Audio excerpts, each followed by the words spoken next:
I worked out exactly how much money Tai Lopez is making from all his brands, and it's pretty insane. I'm going to give you the real number, no estimations and no making stuff up. So if you don't already know, Tai has a company called Retail Ecom Ventures, and essentially they acquire dying brick and mortar businesses. And they basically revive these dying businesses only through e-commerce and not the brick and mortar locations.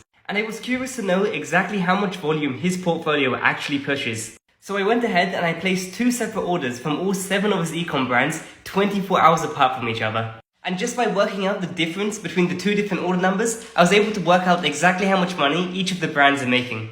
So let me go over all the numbers that I found, and then we'll reverse engineer it to see exactly how much money Tai Lopez takes home. So the first brand is Pier 1 Imports. Apparently this is a pretty big brand in the US, but they had to shut down because their brick and mortar stores weren't profitable, so Tai just acquired this brand and he got the rights to use their name to sell online. Now, looking at my 2 different order numbers, I can see they did exactly 1,020 orders in 24 hours.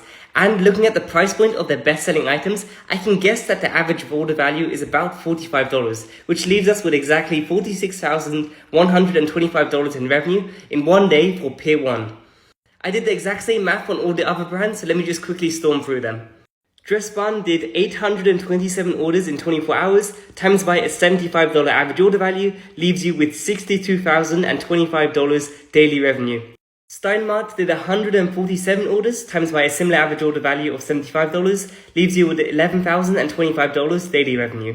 Franklin Mint did 17 orders, times by a $60 average order value, leaves you with $1,020 in revenue. Model Sporting Goods did 18 orders, times by an $80 average order value, it's $1,440. Linen and Things, 6 orders, $55 average order value, $330. And lastly, Radio Shack, 37 daily orders, $50 average order value, $1,500. So if we add all these numbers up, it's about 120k a day in revenue, about 3.7 million a month, and 44.4 million a year in revenue. And just assuming a standard ecom margin of about 15%, he's netting about $6.6 million a year. However, I can't be sure what the net profit numbers are. It could be 25%, which is about $11.11 million a year.